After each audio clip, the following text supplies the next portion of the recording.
எனக்கு உடனடியா அந்த லெட்டர் கொண்டு வந்த ஆள் யாரு, எங்க இருக்கான், அவனை யாரு அனுப்புனதுன்னு ஃபுல் டீடைல்ஸ் உடனே வேணும் என்று கூறினான் சித்தார்த். பயங்கர டென்ஷன் ஆகி இருந்தான் சித்தார்த். அதை பார்த்த அவனின் பாடிகார்ட்ஸ் பயந்தனர். இதற்கு நடுவே ரோட்டில் அந்த ரவுடிகள் அந்த பெண்ணின் கையை பிடித்து இழுக்க நடப்பதை பார்த்து கோபமான சத்யா அந்த பெண்ணின் முன்னால் வந்து நின்று, ஏய் யார் நீங்க, எதுக்காக ஒரு பொண்ணு கிட்ட கலாட்டா செஞ்சுட்டு இருக்கீங்க என்று கேட்டான். அந்த கூட்டத்தின் தலைவன், பாரா ஹீரோ கேள்வி கேட்க வந்துட்டாரு, இது லவ் மேட்டர் பாஸ், உங்களுக்கு தேவையில்லாத விஷயம், நீங்க ஒதுங்கி போங்க, நாங்க டீல் பண்ணிக்கிறோம் என்று சொன்னான்.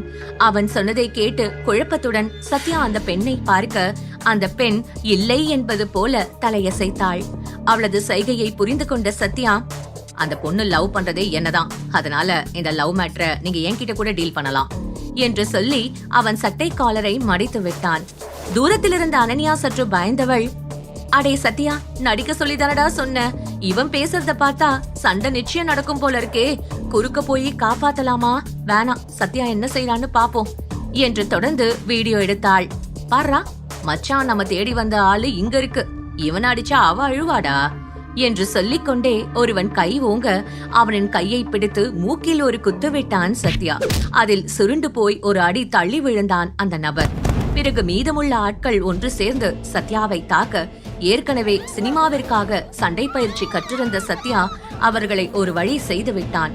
சத்யா அடித்த அடியில் அவர்கள் எதற்கு வந்தோம் என்பதையே மறந்து போய் விட்டால் போதும் என ஓடிவிட்டனர்.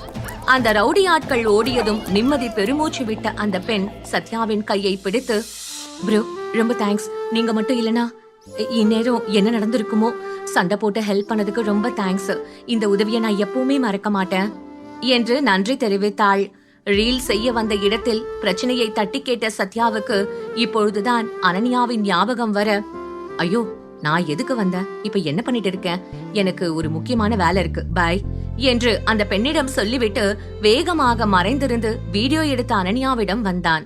தான் ஒரு திட்டத்தை போட்டுவிட்டு காத்திருந்த அனன்யாவிற்கு ஏமாற்றம் கொடுக்காமல் அதைவிட சுவாரஸ்யமாக கண்டென்ட் கொடுத்த சத்யாவை நினைத்து மகிழ்ச்சியடைந்தாள்.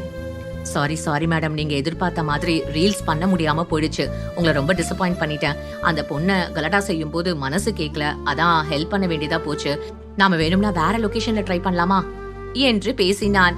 ரிலாக்ஸ் சத்யா, ரிலாக்ஸ், நான் என்ன எதிர்பார்த்து வந்தேனோ அதை விட பெட்டரான கண்டென்ட் தான் நீங்க கொடுத்திருக்கீங்க, நாம இதையே அப்லோட் பண்ணுவோம், இதுவே நல்ல ரீச் கொடுக்கும்னு நான் எதிர்பார்க்கிறேன். ரொமான்ஸ் சத்யாவை விட ஆக்ஷன் சத்யாவை மக்கள் இன்னும் அதிகமா விரும்புவாங்க, இது ரொம்பவே லைவ்லியா இருந்ததால நிச்சயம் நாம எதிர்பார்க்கிற ரீச் கிடைக்கும்னு நான் நம்புறேன் என்று சொன்னாள். வீடியோ எடுத்து முடித்த அனன்யா தன் ஆபீஸிற்கு சென்று ஒரு ரீல்ஸுக்கு தேவையான அளவுக்கு அதை எடிட் செய்து யூடியூப், இன்ஸ்டாகிராமில் அப்லோட் செய்துவிட்டு தன் வேலையை பார்க்க ஆரம்பித்தாள். அனன்யா அப்லோட் செய்த 1 மணி நேரத்தில் அந்த வீடியோ நல்ல வரவேற்பை பெற்றது. அனைவரும் ஒரு சினிமா சண்டை காட்சியை பார்க்கும் அளவிற்கு சுவாரஸ்யம் குறையாமல் இருந்தது என்று கமெண்ட் செய்திருந்தனர். நேரம் அதிகமாக சத்யாவின் ஃபாலோயர்ஸ் அதிகமாக ஆரம்பித்தனர். அதை அவனின் முக்கியமான எதிரி யுவனும் பார்த்தான். சத்யாவின் போட்டோ மற்றும் வீடியோவை பார்த்து கடுப்பானவன் நேராக டேவிடிடம் சென்று, ஏ டேவிட், இன்னைக்கு எல்லாரும் இந்த வீடியோ பத்தி தான் பேசுறாங்க, இத பாத்தியா, சத்யா ஏதோ புதுசா ட்ரை பண்ற மாதிரி தெரியுது என்று சொன்னதும் சத்தமாக சிரித்த டேவிட், ஹே, சத்யா இந்த மாதிரி மொக்கையான வீடியோ போட்டு எப்படியாவது ஜெயிச்சிடலான்னு கனவு கண்டுட்டு இருக்கான், இதெல்லாம் ஒரு நாள் ஊதி ஒரே நாள்ல அடங்குற பலூன் மாதிரி, அவன் நினைக்கிறது நிச்சயமா நடக்காது என்று சொன்னான். அதை கேட்ட யுவன், அப்படி எதுவும் நடக்காம இருந்தா சந்தோஷம்தான் என்று சொல்லிவிட்டு சென்றான். அவனால் ஏதோ சத்யா அடுத்த கட்டத்திற்கு நகர்வதை ஏற்றுக்கொள்ள முடியவில்லை. கொஞ்ச நேரத்தில் வீடியோ வைரலானதில் அனன்யா மிகவும் சந்தோஷமாக இருந்தாள். அப்பொழுது, மேடம் ரொம்ப ஆர்வமா வேலை பார்க்கற மாதிரி இருக்கு, நாம உள்ள வந்து டிஸ்டர்ப் ஒன்னும் பண்ணிடலையே என்று சொல்லிக்கொண்டே யுவனும் டேவிடும் அனன்யா அறைக்குள் நுழைந்தனர்.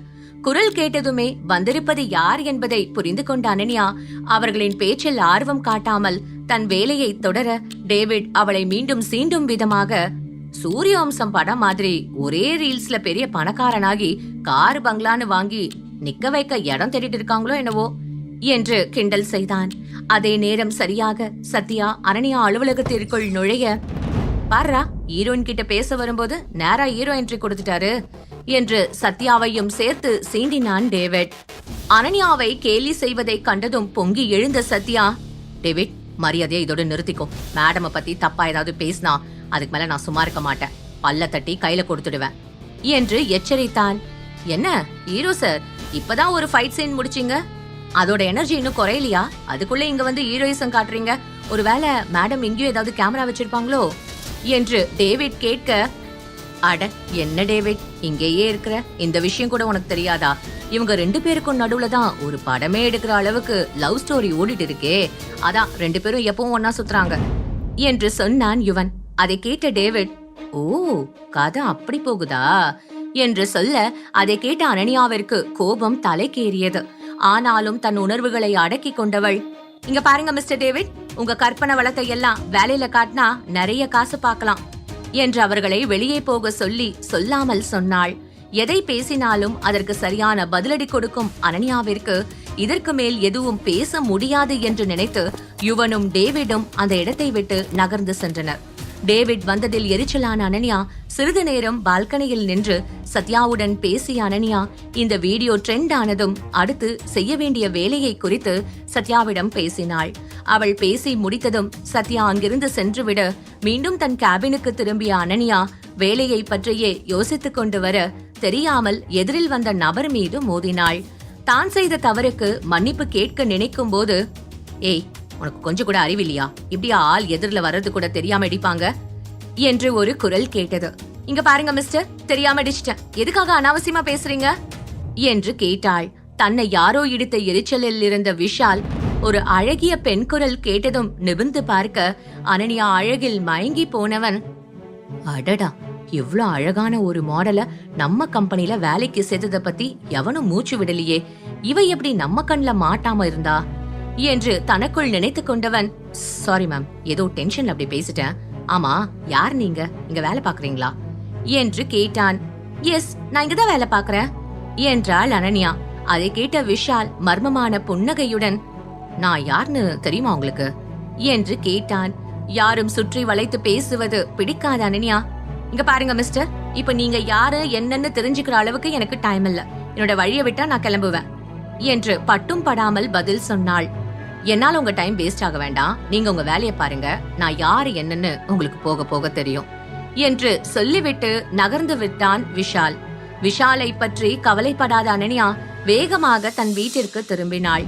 காலையிலிருந்து அலைந்து திரிந்ததில் மிகவும் களைப்பாக இருந்த அனன்யா குளிக்கலாம் என்று தன் அறையில் இருக்கும் ஹீட்டரை ஆன் செய்ய அது வேலை செய்யவில்லை என்று செண்பகம் சொன்னது நினைவிற்கு வந்தது. ஐயோ, காலையில தான் சொன்னாங்க ஹீட்டர் ஒர்க் ஆகலன்னு, இன்னும் சரியாகலையா? ஒரு சூடான குளியல் போடலான்னு வந்தேன் என்று புலம்பியவள், சரி சித்தார்த்தா வீட்ல இல்லையே, அவர் ரூம்ல குளிச்சுட்டு கிளம்பலாம் என்று சொல்லிக்கொண்டே தனக்கு தேவையான உடைகளை எடுத்துக்கொண்டு சித்தார்த் அறைக்கு சென்றாள். மறுபுறம் மித்ரன் கண்டிப்பாக ஸ்கூலுக்கு வரவேணும் என்று அழுத்தமாக சொன்னதால் அவனை ஏமாற்ற விரும்பாத சித்தார்த் வீட்டிற்கு சென்று கேஷுவல் உடையை மாற்றிக்கொண்டு செல்லலாம் என்று முடிவு செய்து வீட்டிற்கு வந்தான். சுகமாக குளியலை அனுபவித்த அனன்யா டவலை தேட அப்பொழுதுதான் டவல் எடுத்து வராதது நினைவிற்கு வந்தது. ஐயோ, டவல் மறந்துட்டோமா? இப்படியே எப்படி வெளியில போகிறது? சரி, இப்பதான் யாரும் இருக்க மாட்டாங்களே, வெளியே போய் சித்தார்த் கபோர்ட்ல இருக்கிற டவலை யூஸ் பண்ணிக்கலாம் என்று தனக்குள் சொல்லிக்கொண்டே அலட்சியமாக வெளியே வந்தாள். வெளியே சித்தார்த் தன் ஆடைகளை முழுவதுமாக கழற்றிவிட்டு டவலை மட்டும் கட்டிக்கொண்டு வாஷ்ரூம் கதவை திறக்க சென்றான். அதே நேரம் சரியாக அனன்யா டவல் கூட அணியாமல் வெளியே வர தன் எதிரில் சித்தார்த்தை பார்த்தவள் தன் மேனியை மறைக்க வேண்டும் என்பதை மறந்து ஆ என்று அலறினாள். அவளின் அலறல் சத்தம் கேட்டு பதட்டமான சித்தார்த் அங்கும் இங்குமாக நகர்ந்து திரும்பிக் கொள்ள, ஒரு பொண்ணு குளிச்சுட்டு இருக்கான்னு கூட தெரியாம இப்படியா கதவை தட்டாம வர்றது? நீங்க இவ்ளோ மோசமான ஆளா இருப்பீங்கன்னு நான் நினைச்சு கூட பாக்கல என்று கேட்டாள் அனன்யா. அவள் பேசியதில் கோபமான சித்தார்த் அவள் பக்கம் திரும்ப அனன்யாவின் கோலத்தை கண்டு வெட்கப்பட்டு திரும்பிக் கொண்டு, ஹலோ மேடம், நான் யார கேட்கணும்னு நினைக்கிறீங்க? முதல்ல இது என்னோட ரூம், என் ரூமுக்கு பெர்மிஷன் இல்லாம வந்தது நீதான். என்னோட ரூமுக்கு வந்தது இல்லாம என்னையே ஏன் வந்தன்னு கேக்குறியா? ஒரு டவல் கூட இல்லாம யாராவது குளிக்க வருவாங்களா என்று அதட்டினான். டவல் இல்லாமல் அங்கிருந்து ஒரு அடி கூட நகர முடியாது என்று உணர்ந்த அனன்யா அவள் கைகளால் உடலை மறைத்து வேறு வழியில்லாமல் சித்தார்த்தின் உதவியை கேட்க முடிவு செய்தாள். தொண்டையை கனைத்துக் கொண்டவள், ஏதாவது டவல் இருந்தா கொடுங்க, நான் அதை கட்டிக்கிட்டுதான் இந்த ரூமை விட்டு வெளியே போக முடியும் என்று இறங்கி வந்தாள். அப்படி வழிக்கு வாங்க மேடம், யாரோ கொஞ்ச நேரத்துக்கு முன்னாடி ரொம்ப பேசினாங்க, இப்ப புரியுதா என்னோட அருமை? நான் வேணும்னா என்னோட டவலை கழட்டி கொடுக்கவா என்று மீண்டும் அவளை சீண்ட, ஐயோ ப்ளீஸ் படுத்தாதீங்க, வேற டவல் ஏதாவது கபோர்ட்ல இருந்து எடுத்து கொடுங்க, நான் வாஷ் பண்ணி திருப்பி கொடுத்துடுறேன் என்று சினுங்களுடன் கூறினாள். அவளின் சினுங்களான குரலை ரசித்த சித்தார்த் இதற்கு மேல அவளை வம்பு செய்யாமல் கபோர்டில் இருந்த டவலை எடுத்து அதை அனன்யாவிடம் நீட்டினான். அதை கட்டிக்கொண்ட பிறகுதான் அனன்யாவிற்கு மூச்சே வந்தது. டவலால் தன் உடலை மறைத்துக் கொண்டவள், நீங்க போங்க, போய் குளிங்க, நான் என்னோட ரூமுக்கு போறேன் என்று வெட்கத்துடன் சொன்னாள்.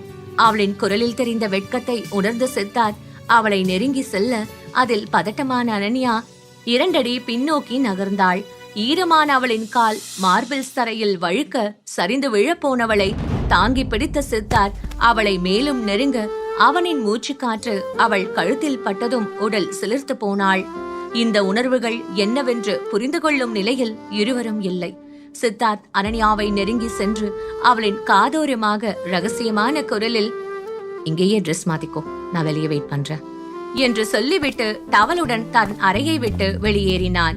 மேலும் தெரிந்து கொள்ள இப்போதே பாக்கெட் எஃப்எம்மில் ரகசிய சிநேகிதனை தமிழ் கதையை கிளிக் செய்து அடுத்த எபிசோடை கேளுங்கள்.